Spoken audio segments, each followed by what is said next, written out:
네, 할렐루야. 평안히 주무셨습니까? 말씀으로 또 묵상으로 시작하는 여러분의 하루에 하나님의 은혜가 풍성하시기를 간절히 바랍니다.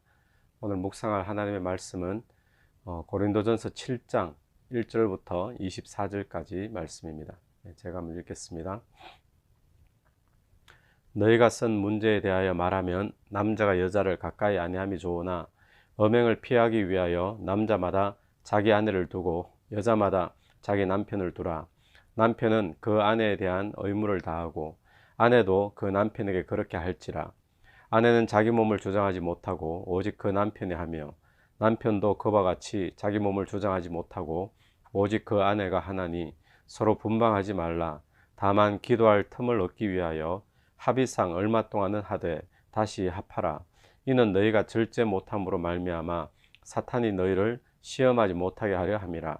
그러나 내가 이 말을 함은 허락이요 명령은 아니니라. 나는 모든 사람이 나와 같기를 원하노라. 그러나 각각 하나님께 받은 자기의 은사가 있으니 이 사람은 이러하고 저 사람은 저러하니라. 내가 결혼하지 아니한 자들과 과부들에게 이르노니 나와 같이 그냥 지내는 것이 좋으니라. 만일 절제할 수 없거든 결혼하라. 정욕이 불같이 타는 것보다 결혼하는 것이 나으니라. 결혼한 자들에게는 내가 명하노니 명하는 자는 내가 아니요 주시라. 여자는 남편에게서 갈라서지 말고 만일 갈라섰으면 그대로 지내든지 다시 그 남편과 화합하든지 하라. 남편도 아내를 버리지 말라. 그 나머지 사람들에게 내가 말하노니 이는 주의 명령이 아니라 만일 어떤 형제에게 믿지 아니하는 아내가 있어 남편과 함께 살기를 좋아하거든 그를 버리지 말며 어떤 여자에게 믿지 아니하는 남편이 있어 아내와 함께 살기를 좋아하거든 그 남편을 버리지 말라. 믿지 아니하는 남편이 아내로 말미암아 거룩하게 되고 믿지 아니하는 아내가 남편으로 말미암아 거룩하게 되나니 그렇지 아니하면 너희 자녀도 깨끗하지 못하니라. 그러나 이제 거룩하니라. 혹 믿지 아니하는 자가 갈리거든 갈리게 하라. 형제나 자매나 이런 일에 구애될 것이 없느니라. 그러나 하나님은 화평 중에서 너희를 부르셨느니라. 아내 된 자여 네가 남편을 구원할는지 어찌 알 수 있으며 남편 된 자여 네가 내 아내를 구원할는지 어찌 알 수 있으리요. 오직 주께서 각 사람에게 나눠주신 대로 하나님이 각 사람을 부르신 그대로 행하라. 내가 모든 교회에서 이와 같이 명하노라. 할례자로서 부르심을 받은 자가 있느냐? 무할례자가 되지 말며 무할례자로 부르심을 받은 자가 있느냐? 할례를 받지 말라. 할례 받는 것도 아무것도 아니요 할례 받지 아니하는 것도 아무것도 아니로되 오직 하나님의 계명을 지킬 따름이니라. 각 사람은 부르심을 받은 그 부르심 그대로 지내라. 네가 종으로 있을 때에 부르심을 받았느냐? 염려하지 말라. 그러나 네가 자유롭게 될 수 있거든 그것을 이용하라.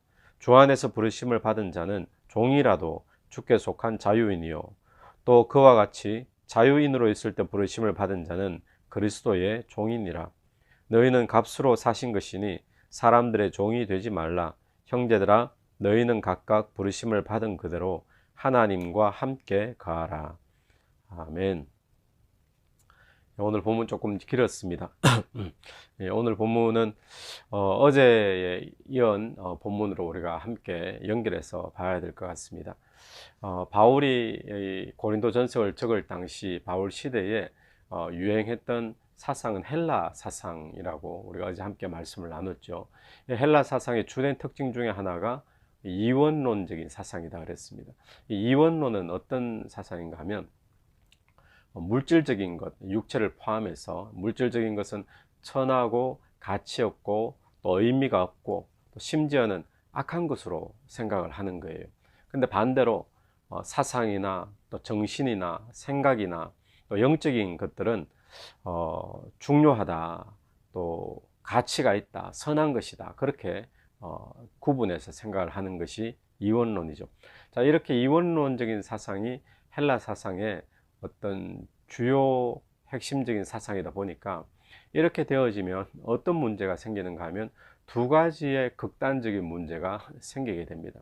첫 번째는 극단적인 방종의 문제가 생기고 또 두 번째는 극단적인 금욕주의적인 그런 문제가 생기죠. 방종의 문제는 왜 생기는가 하면 물질적인 것은 중요하지 않고 의미가 없고 가치 없다, 악한 것이다. 또 더구나 육체는 결국 소멸될 것이기 때문에 육신을 그냥 마구 아무렇게나 죄를 범하든지 또 육신을 가지고 뭐 엄란을 행하든지 뭐 창녀와 결합을 하든지 이런 것 별 지장이 없다는 거예요. 그러기 때문에 육신은 의미가 없다. 결국 소멸된다. 그러니까 막 살아도 된다. 그러면서 방종이 나타나는 거죠. 근데 이와 정반대의 어떤 금욕주의적인 현상도 동시에 나타납니다. 왜 그런가 하면 육신적인 것은 가치 없고 또 물질적인 것 가치 없고 심지어는 악하다라고 생각되기 때문에 영적인 것을 추구하는데 육신적인 것이 오히려 충돌이 되고 방해가 된다는 거예요. 왜냐하면 사람은 생각이나 정신이나 또 영적인 존재임과 동시에 육신도 가진 존재잖아요. 그러다 보니까 육신적인 것들은 최대한 절제하고 또 금욕주의적으로 살아야 된다. 이제 그렇게 나아가는 거죠. 그래서 이 이원론적인 사상의 바탕을 두면 극단적인 방종과 또 극단적인 금욕주의 이 두 가지로 함께 나아가는데 당시에 이런 사상이 기독교 교회 안에도 들어오게 되어 있습니다. 그래서 초대교회에 우리가 바울 서신에 나오는 또 바울이 거론하는 주된 초대교회의 이단 사상은 바로 영지주의 사상인데 이 영주주의 사상으로 연결이 되어지죠. 그래서 영지주의의 배경도 이 이원론적인 사상을 배경으로 하고 있기 때문에 육적인 것을 무시해버리고 또 영적인 것만 추구하면 된다. 이렇게 나아가는 이단 사상 때문에 초대교회가 초기에 뭐 초대교회 시절에 계속 애를 먹고 있죠. 근데 이런 유사한 모습이 이 고린도 교회 안에 지금 들어와 있는 겁니다. 그래서 생활에 적용하는 부분에서 이 부분이 발견되는데 특별히 어제 본문에서부터도 음행이라는 부분을 우리가 다뤘는데 음행하는 부분에 있어서도 이와 이원론적인 사상을 바탕을 가지고 생각을 하기 때문에 생기는 문제가 있다는 거예요.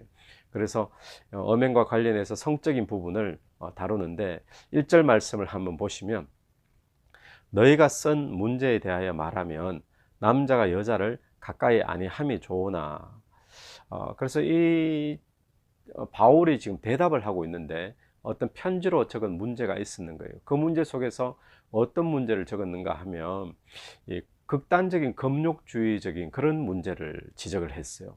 어떤 내용인가 하면 결혼이나 성적인 어떤 관계를 갖는 것을 부정적으로 여기는 거예요. 그러니까 결혼도 하면 안 되고 또 결혼해서 남편과 아내가 어떤 부부 관계를 갖는 것도 부정적으로 그렇게 이제 여기는 부분에 대해서 바울이 대답을 하는 대답이 1절부터 5절까지 나오는 대답입니다. 그래서 오늘은 본문이 조금 길기 때문에 중간중간에 본문을 읽지 않고 몇 절부터 몇 절까지 이렇게 조금 묵상의 설명을 하며 나가겠습니다. 먼저는 어떤 도시보다도 음행의 문제가 아주 심각한 도시가 고린도라는 도시죠. 아프로디테의 신전이 또 고린도에 있었고 또 신전 안에 공식적인 장녀가 1000명 이상 있어서 음행의 문제가 아주 심각한 도시인데 그런 도시의 분위기 속에서 부부 중에 한쪽이 금욕주의적으로 그렇게 삶을 살아가면 다른 한쪽은 음행에 쉽게 빠질 위험에 노출될 수밖에 없는 거죠. 그것을 지금 경고를 하고 있습니다. 그래서 2절 말씀에 보면 2절 시작하면서 음행을 피하기 위하여 남자마다 자기 아내를 두고 또 여자마다 남편을 두라. 그 음행을 피하기 위하여라는 거예요. 바울은 이 1절부터 5절까지의 본문을 통해 가지고 무엇을 나타내 주는가 하면 사람에게 성적인 욕구, 인간이란 성적인 욕구가 있는 존재이다라는 것을 바울은 인정하지 이걸 부정하지 않습니다. 또 부정적으로 보지 않습니다. 그와 동시에 언제든지 인간은 이 성적인 유혹에 넘어져서 음행의 범죄에 빠질 수 있는 그런 존재다라는 사실도 바울은 동시에 지금 인정을 하고 있습니다. 그렇기 때문에 이 결혼의 이 관계가 음행의 문제를 피할 수 있는 좋은 테두리가 될 수 있다. 어떤 담이 될 수 있다는 것을 바울은 강조하고 있는 거죠. 결혼의 목적이 음행을 피하는 것은 아니지만 그럼에도 불구하고 결혼의 관계가 부부의 관계가 음행의 문제에 있어서 테두리가 될 수 있다는 것을 바울은 그래서 이제 제안을 하고 있는 겁니다. 그 다음에 보면 이것이 이제 오늘 본문의 첫 번째 단락이라고 볼 수 있고요. 두 번째 단락은 6절부터 16절까지의 말씀으로 볼 수 있습니다. 6절부터 16절. 여기에서는 결혼의 문제를 다루고 독신의 문제를 다루고 또 이혼의 문제도 이제 조금씩 다루게 되어지는데 거기에 대한 바울의 제안인데 먼저 바울은 할 수 있다면 모두가 자기처럼 살았으면 좋겠다라는 이야기합니다. 자기처럼 살았으면 바울은 어떻게 살죠? 결혼의 문제에 있어서 바울은 독신이죠. 그런데 바울이 원래부터 바울은 뭐 결혼을 안 한 독신이었는지 아니면 결혼을 했는지 또 결혼을 했다면 언제 독신이 되었는지 뭐 어떻게 독신이 되었는지 여기에 대해서는 우리가 알 길이 없는데 분명한 거 한 가지는 바울이 지금 현재 독신으로 살고 있다는 거예요. 그래서 바울은 할 수만 있다면 모두가 자기처럼 혼자 살았으면 좋겠다 이렇게 지금 이야기를 하고 있어요. 근데 그것은 주의 명령이 아니라 자기의 의견이다 또 그 말을 덧붙이죠. 그러니까 독신으로 사는 것은 강제적인 의무는 아니다라는 거예요.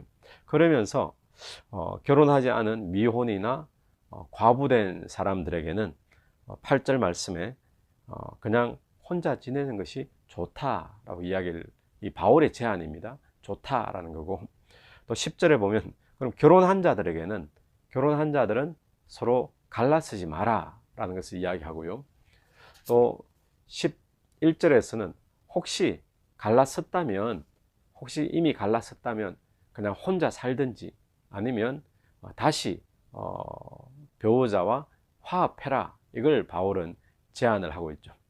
그리고 불신자가 배우자인 경우에는 어떻게 하느냐, 배우자가 불신자인 거예요. 불신 배우자의 경우에는 만약에 불신 배우자가 같이 살기를 원하면 같이 계속 살아라는 거예요. 이유는 무엇인가 하면 예수 믿는 신자인 당신을 통해서 불신 배우자가 거룩하여질 수 있기 때문에. 이 말은 뭐죠? 예수 믿는 당신을 통해서 그 불신자인 불신 배우자가 예수 믿고 구원받을 수 있기 때문이죠. 그래서 불신 배우자가 예수 믿는 당신과 함께 계속 살기를 원한다면 갈라서지 말고 살고, 근데 불신 배우자가 만약에 갈라서기를 원한다면 어떻게 하느냐, 그때는 매이지 말고 갈라서라 라고 또 15절에서 이야기를 하고 있죠. 그러니까 뭐 여러 가지 어떤 경우의 수를 바울은 이야기를 했습니다. 근데 여기 보면 결혼의 문제는 이런 거죠. 꼭 독신으로 살아야 될 필요는 없다는 거죠. 또 결혼은 어떻습니까? 꼭 결혼할 필요도 없다는 것입니다. 그 이야기를 지금 바울을 하는 거예요. 그러면 우리는 이 문제를 좀 쉽게 이해를 하기 위해서 무엇을 그런 바울이 강조하고 있느냐를 보기 위해서 거꾸로 한번 생각해 볼 필요가 있습니다. 독신으로 살아야 된다면 왜 독신으로 살아야 될까요? 꼭 독신으로 살 필요도 없고 그렇다고 꼭 결혼할 필요도 없고, 근데 바울은 다 나처럼 독신으로 살았으면 좋겠다 그러고, 그러면 여러분 만약에 독신으로 산다면 독신으로 살아야 될 이유가 있습니까? 왜 그렇게 살아야 될까? 또 결혼을 해야 되겠다면 꼭 결혼을 해야 될 이유가 있다면 왜, 무엇 때문에 결혼을 해야 될까요? 바울은 왜 모든 사람이 자기처럼 혼자 살기를 원한다고 했을까요? 그냥 이 바울이 살아보니까 혼자 사는 게 그냥 마음고 편하더라 뭐 이런 이유 때문에 그런 말을 하지는 않거든요. 그 바울이 결혼과 독신과 이혼과 여기에 대해서 이렇게 말을 하고 있는 것은 이 결혼이라는 문제가 신자에게 있어서 절대적인 최고의 가치에 있는 것이 아니라는 것을 이야기하는 겁니다. 그렇기 때문에 해도 되고 안 해도 되고, 한다면 왜 해야 되는지, 안 하고 혼자 산다면 왜 혼자 살아야 되는지, 왜 그럴까요? 그럼 왜 혼자 살아야 될까요? 왜 결혼을 해야 될까요? 결혼이라는 자체가 절대적인 최고의 가치가 아니라 그보다 더 높은, 더 귀한 가치가 있다라는 것을 바울은 이야기하는데, 그것은 무엇인가 하면 바울이 전부 나와 같이 살았으면 좋겠습니다. 독신이잖아요. 그렇게 말한 이유가 뭘까? 그것은 사명 때문에 그렇습니다. 사명. 그리고 영혼 구원이라는 가치 때문에 그런 거예요. 그래서 바울이 불신 배우자가 갈라서지 않고 같이 살기를 원하면 같이 살아주라는 거죠. 이유는 뭐죠?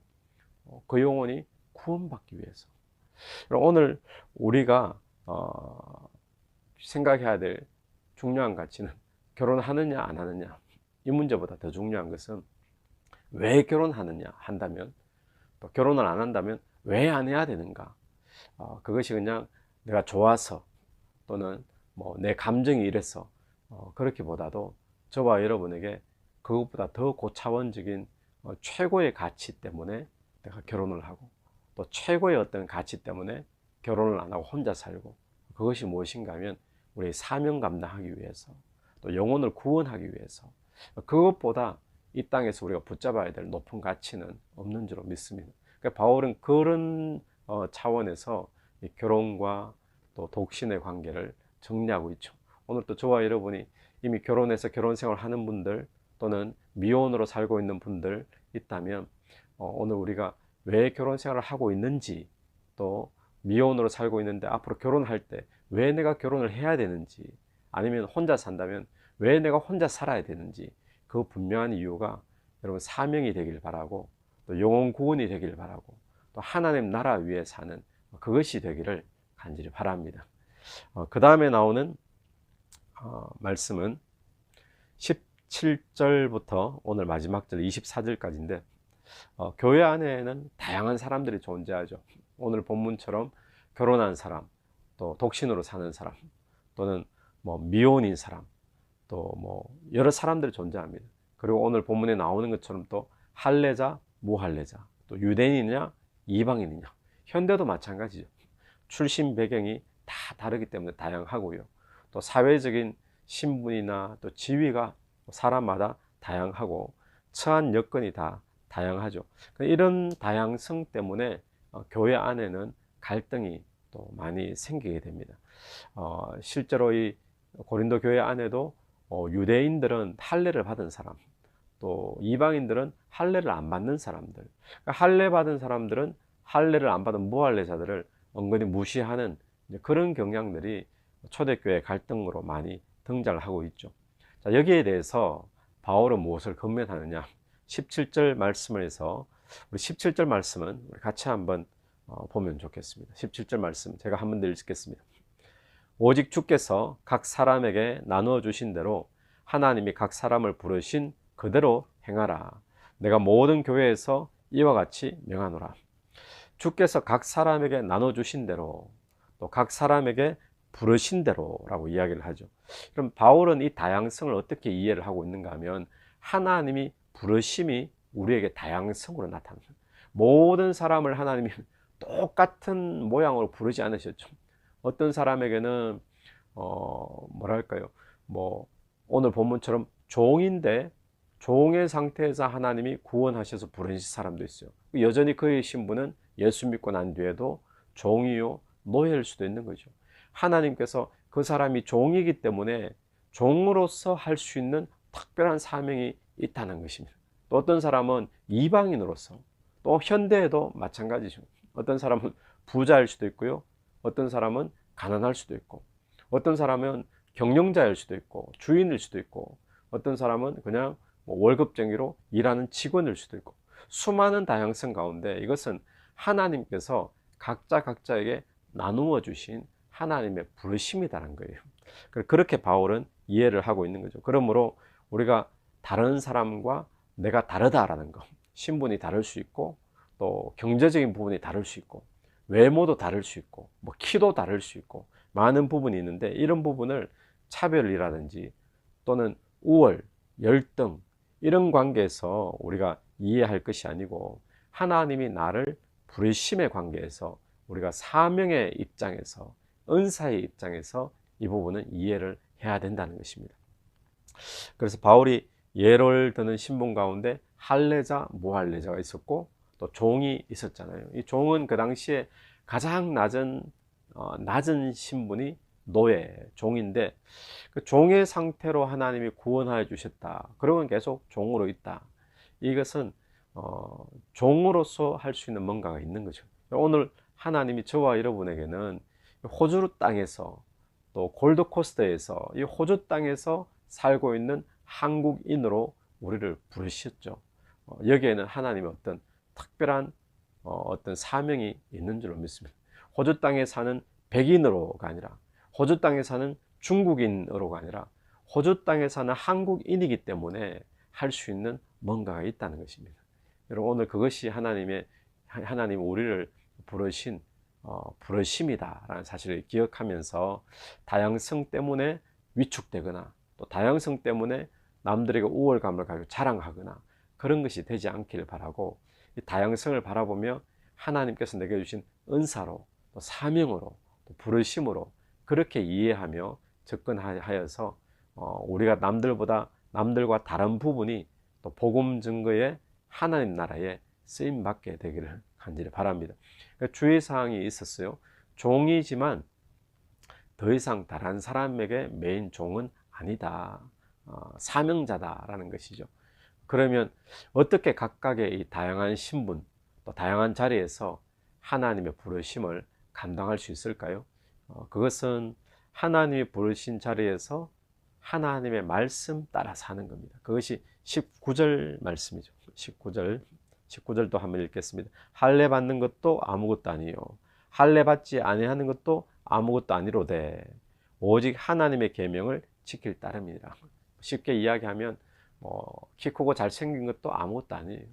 또 키가 작고 혹시 못생겼다면 그것도 아무것도 아니라, 돈 많은 것도 아무것도 아니에요. 또 가난하게 사는 것도 아무것도 아니에요. 중요한 것은 하나님이 각자에 맞게 나눠주셔서 불러주셨는데, 중요한 것은 무엇인가 하면 하나님 말씀 따라 살고 있으면 그 사람이 인생의 가치는 최고의 가치의 삶이 될 수 있다는 것이죠. 말씀이 조금 길었는데 정리를 하면 음행을 주의해야 됩니다.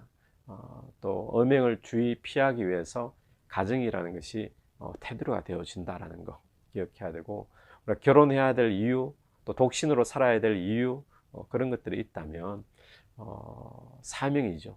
사명 때문에 결혼하고, 또 혼자 산다면 사명 때문에 또 혼자 사는 더 큰 가치를 추구하는 자가 되길 바라고, 세 번째는 신분과 지위의 다양함을 하나님의 부르심으로 이해해서 저와 여러분의 어떤 다양한 모습이 사명의 모습으로 또 은사의 모습으로 연결되어져서 나타나길 간절히 바랍니다. 기도드리겠습니다. 하나님, 은혜를 감사합니다. 하나님, 오늘 또 우리의 삶에 하나님께서 또 결혼으로 부르심, 또 독신으로 부르심, 수많은 주님께서 부르심 가운데 우리가 음행에 빠지지 않도록 도와주시옵시고, 또 우리가 결혼해야 될 이유, 또 혼자 살아야 될 이유가 있다면 하나님, 우리의 삶의 이유가 사명 감당하기 위해, 영혼 구원하기 위해 살 수 있도록 도와주옵소서. 하나님, 우리 삶 속에 여러 가지 다양한 모습들 하나님의 부르심인 줄로 믿습니다. 또 은사인 줄로 여기고 사명인 줄로 여기고, 주님께서 나를 부르신 그 자리에서 또 말씀 순종하며 복음 감당하는 저희들 되게 도와주옵소서. 예수님 이름으로 기도드립니다. 아멘. 오늘도 예수 이름으로 승리하시는 복된 하루 되기를 간절히 바랍니다.